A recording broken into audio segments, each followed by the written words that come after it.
ഞാൻ രാജശ്രീ. ഏവർക്കും രാജീസ് കറി ലാബിലേക്ക് സ്വാഗതം. ഇന്നിവിടെ ഞാൻ തയ്യാറാക്കാൻ പോകുന്നത് അരിമുറുക്കാണ്. അപ്പോൾ എല്ലാവരും കരുതും യൂട്യൂബിലൊക്കെ ഇഷ്ടംപോലെ റെസിപ്പി ഉണ്ട് അരിമുറുക്കിൻ്റെന്ന്. പക്ഷേ ഇത് അതുപോലെയല്ല, വെറൈറ്റി ഇൻഗ്രീഡിയൻസ് ഉപയോഗിച്ചിട്ടാണ് ഞാനിത് തയ്യാറാക്കുന്നത്. ഇതുപോലെ നിങ്ങളും തയ്യാറാക്കി നോക്കുകയാണെങ്കിൽ നിങ്ങൾക്ക് മനസ്സിലാവും അതിൻ്റെ ടേസ്റ്റ് എത്രത്തോളം ഉണ്ടെന്ന്.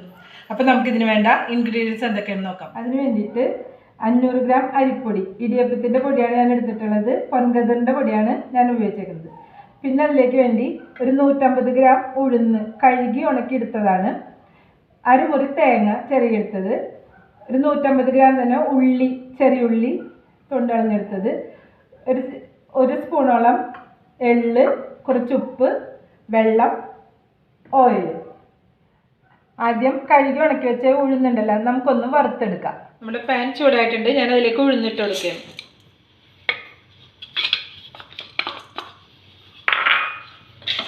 ഇതൊന്ന് ചെറിയൊരു ചുവപ്പ് കളറാവുന്നത് വരെ ഇതൊന്ന് ഇളക്കി കൊടുക്കണം.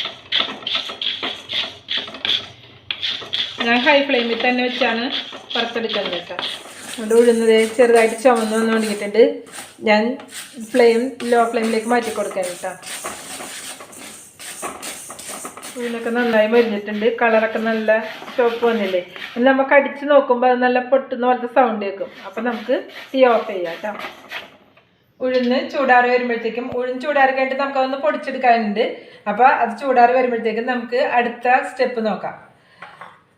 തേങ്ങ ഉള്ളിയും കൂടി നമുക്ക് മിക്സിയുടെ ജാറിലിട്ടൊന്ന് നന്നായിട്ട് അരച്ചെടുക്കാം. ഇത് മിക്സിയുടെ ജാറിലേക്ക് ഇട്ട് കൊടുക്കാം കേട്ടോ.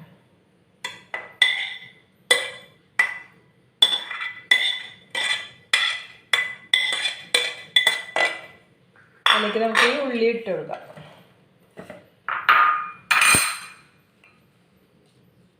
ഞാൻ 500 ml വെള്ളമാണ് എടുത്തേക്കേണ്ടത്, അതായത് 1/2 ലിറ്റർ. ഇനി നമുക്ക് ഇതിലേക്ക് എന്തോരം വേണമെന്ന് നോക്കാം കേട്ടോ. തേങ്ങ മുങ്ങുന്ന വരെയുള്ള വെള്ളം ഞാൻ ഒഴിച്ചു കൊടുത്തിട്ടുണ്ട്. ബാക്കിയുള്ള നമുക്ക് പിന്നീട് ചേർക്കാം. എന്താ തേങ്ങയും ഉള്ളിയൊക്കെ അരച്ചുകൊണ്ടിരുന്നത് ഇതുപോലെ ഇരിക്കണം കേട്ടോ. ഉള്ളി നന്നായിട്ട് അരിഞ്ഞു പോയി, തേങ്ങ ഇതുപോലെ ഇങ്ങനെ ഇരിക്കുള്ളൂ. ഇത്രയും അരിഞ്ഞാൽ മതി. ഇത് ഞാൻ ഇനി ഒരു പാത്രത്തിലൊഴിച്ച് തിളപ്പിച്ചെടുക്കുകയാണ് കേട്ടോ. ഞാൻ ഇതൊരു പാത്രത്തിലേക്ക് ഒഴിച്ച് തിളപ്പിച്ചെടുക്കാം. ബാക്കിയുള്ള വെള്ളവും കൂടി നമുക്ക് ഒഴിച്ചു കൊടുക്കാം കേട്ടോ.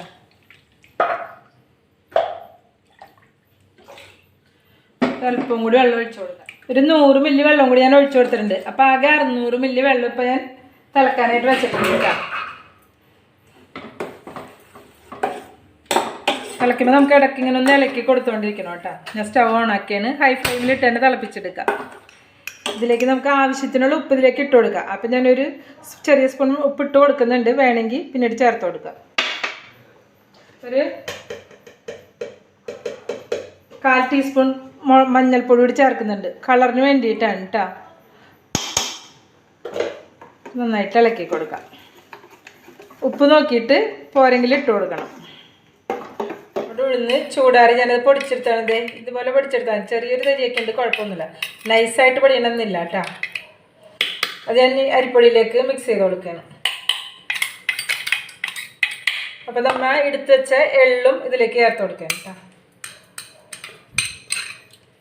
എല്ലാം കൂടി നമുക്കൊന്ന് നന്നായിട്ട് മിക്സ് ചെയ്ത് കൊടുക്കാം, ഉഴുന്നും പൊടിയായിട്ട്. അതുപോലെ തേങ്ങയും ഉള്ളിയും കൂടിയൊക്കെ തിളക്കാൻ വെച്ചത് നന്നായി തിളച്ചിട്ടുണ്ട്. നമുക്ക് സ്റ്റവ് ഓഫ് ചെയ്ത് കൊടുക്കാം. ഇനി നമുക്ക് ചൂടോടെ തന്നെ ഇത് പൊടിയിലേക്ക് ചേർത്ത് കൊടുക്കാം കേട്ടോ.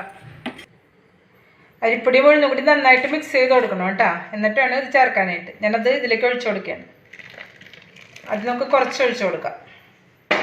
എന്നിട്ടൊരു സ്പൂൺ വെച്ചിട്ട് നന്നായിട്ടൊന്ന് ഇളക്കാം.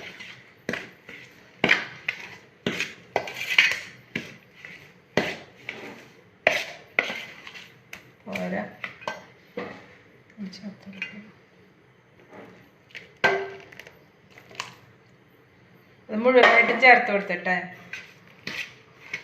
ഇനി വെള്ളം പോരാന്നുണ്ടെങ്കിൽ കുറച്ച് വെള്ളം ചൂടാക്കി ഇതിലേക്ക് ഒഴിച്ചു കൊടുത്താൽ മതി. നമുക്ക് നോക്കാം വെള്ളം കൂടുതൽ വേണം. ആദ്യം നമ്മളെടുത്ത വെള്ളം ഇതിലേക്ക് പോരാതെ വന്നപ്പോൾ ഞാൻ കുറച്ച് വെള്ളം കൂടി ചൂടാക്കി ചേർക്കണേ. എത്രയാണ് ഞാൻ ലാസ്റ്റ് പറയാം കേട്ടോ. ഒരു കാര്യം ശ്രദ്ധിക്കണം, പൊൻകതിറിൻ്റെ പുട്ടുപൊടിക്കാണ് ഇത്രയും വെള്ളം വേണ്ടത്. സാധാരണ പൊടി നമ്മൾ ലോക്കലൊക്കെ വാങ്ങുന്നതാണെങ്കിൽ ഇത്രയും വെള്ളം വേണ്ട കേട്ടോ. പൊൻകതിറിൻ്റെ പുട്ടുപൊടിക്ക് ഇത്രയും തന്നെ വെള്ളം ചേർക്കേണ്ടി വരും.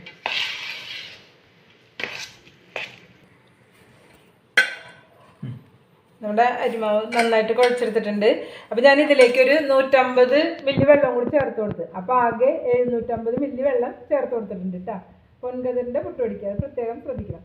പിന്നെ ഇത് നമുക്ക് കൈ കൊണ്ട് നന്നായിട്ട് കുഴച്ചെടുക്കണം. അപ്പോൾ ചൂടൊന്ന് പതുക്കെ ആറിയിട്ട് കുഴച്ചാലും മതി. അതല്ലാന്നുണ്ടെങ്കിൽ കൈ ഒന്ന് നനച്ച് കൊടുത്തിട്ട് ഇതുപോലെ കുഴച്ചെടുത്താൽ മതി. ഇതുപോലെ ഇരിക്കണം നനഞ്ഞ് വരുമ്പോൾ പൊടി കേട്ടോ. നമുക്കിതെങ്ങനെ തയ്യാറാക്കണം നോക്കാം. നുറുക്കുണ്ടാക്കാനായിട്ട് സ്റ്റാർ പോലത്തെ അച്ചാണ് നമ്മൾ നുറുക്കുണ്ടാക്കാനായിട്ട് ഉപയോഗിക്കുന്നത് കേട്ടോ.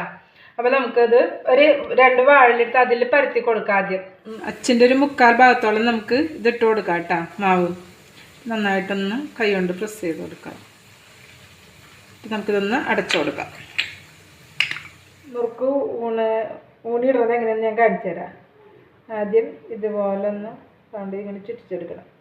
വെള്ളം കുറഞ്ഞാലും വിട്ട് പോവും. അപ്പോൾ അത് അന്നേരത്ത് അങ്ങനെ വിട്ടു പോവുകയാണെങ്കിൽ വെള്ളം ചേർക്കണം കേട്ടോ. ഇതിപ്പോൾ വെള്ളമൊക്കെ കറക്റ്റാണ്. ഞാൻ ഈ പറഞ്ഞ പോലെ ഈ പൊടിക്ക് ഈ വെള്ളം കറക്റ്റാണ്. ഇനി അറ്റത്ത് വരുമ്പോൾ ഇങ്ങനെ കൈ കൊണ്ട് ഇങ്ങനെ നമുക്ക് ഇതിപ്പോൾ ഇങ്ങനെ നമുക്ക് തനിയെ കൈ കൊണ്ട് വലിച്ചൊക്കെ വെക്കാം, വിട്ടു പോവില്ല. നമുക്ക് ഇങ്ങനെ അറ്റം ചേർത്ത് കൊടുക്കാം കണ്ടോ. ഇതുപോലെ ഓരോന്നിങ്ങനെ ഊണിയെടുക്കാം.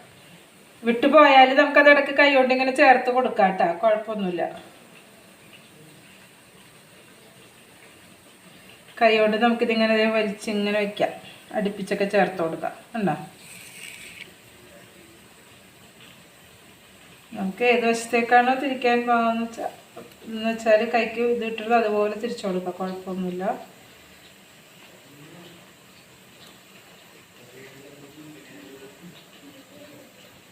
എല്ലാം കറക്റ്റാണെങ്കിൽ ഇതുപോലെ ഇങ്ങനെ കിട്ടും, വിട്ടു പോവില്ല. കൈ കൊണ്ട് ഇങ്ങനെ ഇട്ടില്ല കണ്ടോ. ഇതുപോലെ എല്ലാവരും നമുക്ക് ഊണിയെടുക്കാം കേട്ടോ. ഒരു പ്രാവശ്യം വറക്കാനുള്ളത് ഞാനിപ്പോൾ വാഴയിലയിൽ ഊണി വെച്ചിട്ടുണ്ട്. നമുക്കത് എണ്ണ ചൂടായി വന്നിട്ടുണ്ട്, അതിലേക്ക് ഇട്ട് കൊടുക്കാം. തീ ഞാൻ ലോ ഫ്ലെയിമിലേക്ക് മാറ്റി കൊടുത്തിട്ടുണ്ട്. ഇതിൽ ഓരോന്നായിട്ട് നമുക്ക് ഇട്ട് കൊടുക്കാം കേട്ടോ. ഇതുപോലെ ഇട്ട് കൊടുക്കാം.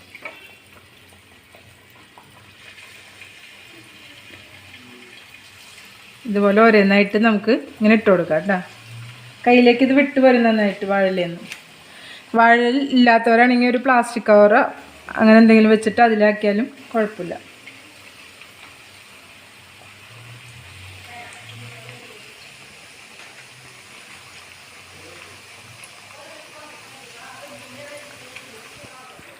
നമ്മൾ മുറുക്കതേ മുരിഞ്ഞ് ഒടുങ്ങിയിട്ടുണ്ട് കേട്ടോ. ഞാൻ ഇട്ട് കഴിഞ്ഞപ്പോൾ ഇതിലേക്ക് എല്ലാം ഇട്ട് കഴിഞ്ഞപ്പോൾ മീഡിയം ഫ്ലെയിമിലേക്ക് മാറ്റി കൊടുത്തു കേട്ടോ. ആ മീഡിയം ഫ്ലെയിമിൽ കിടന്നാണ് ഇപ്പോൾ ഇത് മുരിഞ്ഞുകൊണ്ടിരിക്കുന്നത്. അപ്പോൾ എല്ലാവരും ഒന്ന് ഇടയ്ക്കൊന്ന് മറിച്ചിട്ട് കൊടുക്കണം. ഒന്ന് മുരിഞ്ഞ് കഴിയുമ്പോഴേ മറിക്കാൻ പാടുള്ളൂ, അല്ലെങ്കിൽ അത് വിട്ടു പോവേ. അപ്പോൾ അതൊന്ന് ശ്രദ്ധിക്കണം. മുരിഞ്ഞ് ഇങ്ങനെ മറിച്ചിട്ട് കൊടുക്കാം. എന്നിട്ട് ആ മീഡിയം ഫ്ലെയിമിൽ കിടന്ന് തന്നെ അതൊന്നുകൊണ്ട് മുരിഞ്ഞ് വന്നോട്ടെ. ഇവിടെ ഇങ്ങനെ മുട്ടുമ്പോൾ ഒരു മുരിഞ്ഞ് സൗണ്ട് കേൾക്കണില്ലേ. ഇപ്പം എണ്ണയുടെ തിളയൊക്കെ നിന്നിട്ടുണ്ട്. അപ്പോൾ ഇത് പാകമായി എന്നാണ് അതിൻ്റെ ഇത്. അപ്പോൾ നമുക്കിത് ഒരു കയ്യിലേക്ക് കോരിയെടുക്കാം.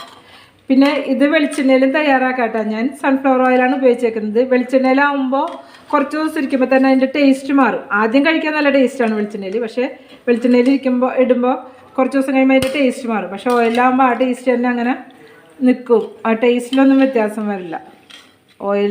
വെളിച്ചെണ്ണയിലാണ് ഏറ്റവും ടേസ്റ്റ്. പക്ഷേ ഇരിക്കും തോറും ടേസ്റ്റ് മാറിക്കൊണ്ടിരിക്കും വെളിച്ചെണ്ണയിൽ. ഇപ്പോൾ ഇതേ കളറ് വേണ്ട, ഇതേ കളറായി എണ്ണയുടെ തിള നിൽക്കുമ്പോൾ അത് മുരിഞ്ഞിട്ടുണ്ട്. അപ്പം നമുക്കിത് കോരിയെടുക്കാം കേട്ടോ. ഇനി കുറച്ചും കൂടി എളുപ്പത്തിൽ മുറുക്ക് റെഡിയാക്കുന്ന ഒരു ഇതും കൂടി ഉണ്ട്, അത് ഞാൻ കാണിച്ചു തരാം. അപ്പോൾ തീ ലോ ഫ്ലെയിമിലേക്ക് മാറ്റിയൊക്കെയാണ് നേരിട്ട് ഇതിലേക്ക്. അപ്പോൾ ഷേപ്പൊന്നും ഉണ്ടാവില്ല എന്നുള്ളൂ, ടേസ്റ്റൊക്കെ ഇത് തന്നെ ആയിരിക്കും. ഇതിലേക്ക് നമുക്കിങ്ങനെ ഊണി കൊടുക്കാം കണ്ടാ. ഇങ്ങനെ ചുറ്റിച്ച് കൊടുത്താൽ മതി. അത് മീതെ വന്ന് വെച്ച് കുഴപ്പമൊന്നുമില്ല, മുരിയുമ്പോൾ അത് ശരിയായിക്കോളും.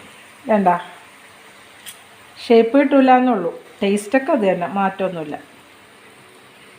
നമ്മളുടെ ഈസി മുറുക്കും അങ്ങനെ റെഡി ആയി കഴിഞ്ഞത്. റെഡി ആയിട്ടില്ല, ഒരു വശം മുരിഞ്ഞ് കഴിഞ്ഞ് നമുക്ക് അടുത്ത വശത്തേക്ക് ഇതിങ്ങനെ മറിച്ചിട്ട് കൊടുക്കാം. ഹൈ ഫ്ലെയിമിലാണ് തീ കിടക്കുന്നത്. അപ്പോൾ ഇതിങ്ങനെ മുരിഞ്ഞ് വരുമ്പോൾ നമുക്കിത് കോരിയെടുക്കാം ഇതുപോലെ. എന്നിട്ട് കൈ കൊണ്ട് ഒടിച്ചു കൊടുത്താൽ മതി. മുരിഞ്ഞ് വരുമ്പോൾ ഇടയ്ക്കിടയ്ക്ക് ഇങ്ങനെ മറിച്ചിട്ട് കൊടുക്കണം കേട്ടോ, നല്ലോണം തെറിക്കാതെ. ഇതിങ്ങനെ ലെയറായിട്ട് ഇങ്ങനെ വിട്ടും കിട്ടും ഇത് കേട്ടോ. ഇങ്ങനെ മുരിഞ്ഞ് വരുന്നതോറും ഇതിങ്ങനെ ലെയറായിട്ട് വിട്ടു പോരും. ബാക്കി നമ്മൾ കൈ കൊണ്ട് ഒടിച്ചിട്ടാൽ മതി. വേണ്ട അപ്പം മുരിഞ്ഞൊടുങ്ങിയിട്ടുണ്ട്. ഇത് ഒന്നും കൂടി കിടന്നത് ശരിയായി കിട്ടും. നമ്മളുടെ മുറുക്ക് റെഡി ആയിട്ടുണ്ട്. ഞാനിത് കോരി മാറ്റാൻ പോവുകയാണ് കേട്ടോ.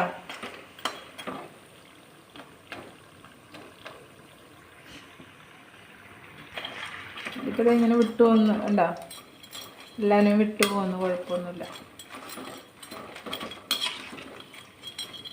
എടുക്കണം കേട്ടോ. അങ്ങനെ നമ്മളുടെ അരിമുറുക്ക് റെഡി ആയി കഴിഞ്ഞു. ഇതേ നല്ല ക്രിസ്പി ആയിട്ട് ഇരിക്കുന്നുണ്ട് കണ്ടോ, ഒടിക്കുമ്പോൾ നല്ല ഇതായിട്ടുണ്ട്. ഇതിൽ ചേർത്തിട്ടുള്ള ആ ഒരു പ്രത്യേക ഇൻഗ്രീഡിയൻസ് ആണ് ഇതിൻ്റെ ടേസ്റ്റിലും വ്യത്യാസം വരുത്തിയേക്കുന്നത്. ഇത് കഴിക്കാൻ വളരെ ടേസ്റ്റാണ്. ഇതൊരു തവണ നിങ്ങൾ ഉണ്ടാക്കി നോക്കിയിട്ടുണ്ടെങ്കിൽ തീർച്ചയായിട്ടും വീണ്ടും തയ്യാറാക്കും. അപ്പോൾ ഇതിഷ്ടമായാൽ എല്ലാവരും വീഡിയോ ലൈക്ക് ചെയ്യാനും ചാനൽ സബ്സ്ക്രൈബ് ചെയ്യാനും മറക്കരുത്.